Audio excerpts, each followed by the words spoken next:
Hello everyone, welcome to day 7 of Inktober. Today's prompt was fancy.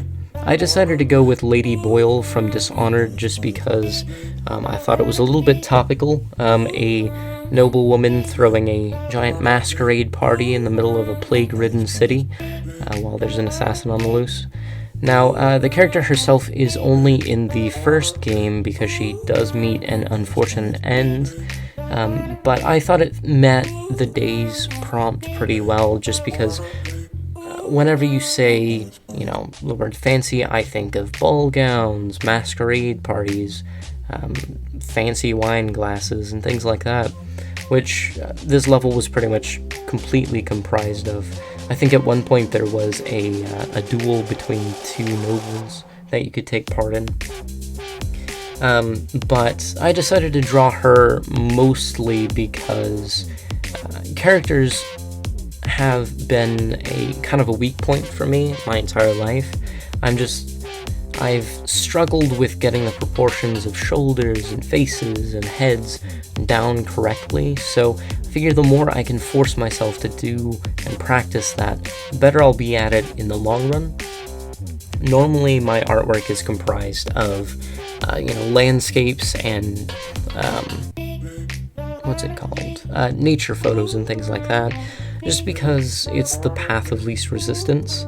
It's what I'm best at, so I'm drawn to it naturally. It's, if I didn't sit and consciously try to challenge myself with new things, drawing new techniques and things along those lines, I'd probably only draw that, even though I want to be better at drawing characters.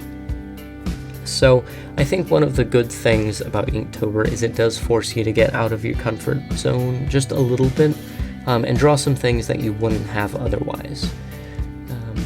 So like you can see that I'm sketching in some flowers here, which are very organic, very round shapes, and I start out with just cylinders with spirals in them. And you can see I'm going through and adding some lines and details to the mask that this character wears throughout the entire game. And it's all very flowing, very, very curved, and I try to sketch it out as best as I can. I am using a reference photo for this, so it's not just off the top of my head or anything like that, but I do try to incorporate my own style into it as much as I can. As far as I've learned with physical drawings, usually I'll go with Photoshop and things like that for any artwork that I actually do, but with Inktober, as part of kind of stepping out of your comfort zone, I did want to stick to just traditional pencil sketch and ink fine liners, essentially. So here in a second you can see that I draw a line across the head here just to get a good idea of where this eye would lay, and it is just not lining up. I erase it and I redraw it several times, and I'm never really happy with it.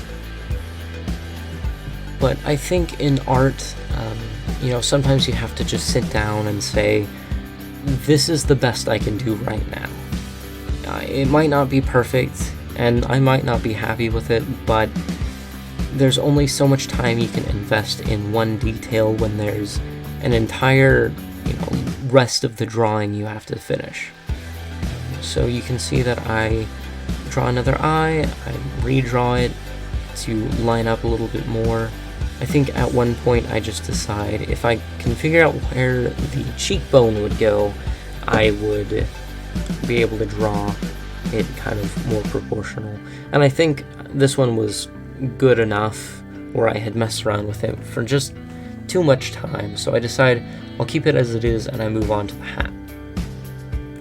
Now I start out with the ribbons along the back just because they're all kind of sharp geometric shapes, which, like I was saying, is definitely what I think I'm best at.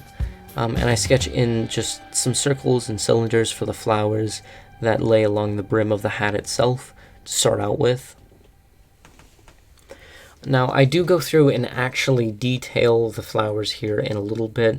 I'm super happy with how they turned out. I don't know why I was steering away from doing more detailed ones in the past.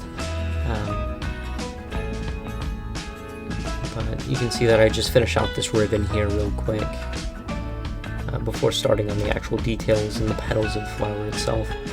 Now, like I was saying, typically I like a lot of straight parallel lines, so the fact that I'm going through here and actually doing a pretty decent job, I'd say, at sketching out these flowers, I was pretty happy with it.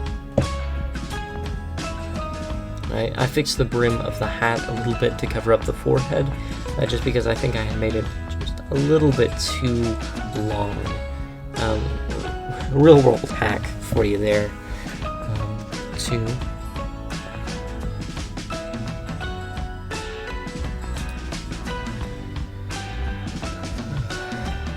Now, part of drawing on paper with a pencil and some pens, that's different from just drawing on a tablet, for example, is if you ever mess up, you can erase the line, right? But it's never actually going to be gone from the paper itself. So like right now, to the left of the face, you can see there is a slightly dark line where that old jawline and cheekbone used to be. So what I would recommend doing is when you're doing your sketching and things like that, do it very, very light. You're going to be going over it anyway, so you don't need to carve into the paper itself. And you can see that I go through and I clean up some of the shapes here just with the fine liner, as well as outlining everything. Now, in my last drawing I had done of the capybara, I had actually messed around with different line weights along edges and overhangs and things like that, and I was really happy with how it turned out, so I tried to stick to the same style here. I start out by just drawing, over all of the lines with the fine liner, but here in a minute I'll go through and add some weight variation to kind of divide shapes up. I will say that the line work is always my favorite part. It's just so satisfying to erase all of the pencil marks afterwards and just be left with a nice, clean, black and white drawing. There's just something really satisfying about it, because once you erase those pencil marks, it's like, wow, this thing's actually, it's a real drawing that I just finished,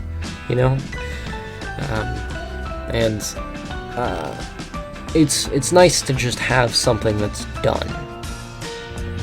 A lot of my sketches and things like that, before I had actual prompts and were uploading them to the internet for all of these strangers to see, I would get halfway through it and just be like, I'm not really digging the way this one line works, so I'll abandon the whole thing. And you can see me here go through and add some variation to the lines, like I was saying earlier, just to get more of a concrete visual and divide some of the shapes up a little bit better. I was actually really happy with how this one turned out. I'm not, like I was saying, characters aren't typically my strongest suit, but I feel comfortable enough doing this one that I can say that I think I did well. And I go through and I add some thicker lines along the flowers as well, just to give them more of a concrete shape. And I go through and I add some shading here. I wasn't actually super happy with how the shading turned out, as well as the background, so I went through and I added some more after the video ends, but it's all included in the final pic I upload here. So you can see me add just a few more things.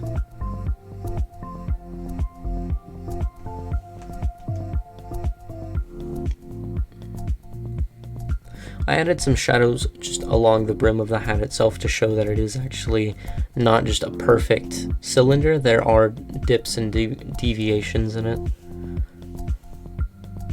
And I just add some more shadow to the ribbon. Alrighty, here's the finished piece. If you like speed draws and stuff like that, I'll be posting more as October goes on, so just hit that icon on screen to subscribe, and in the meantime, take it easy.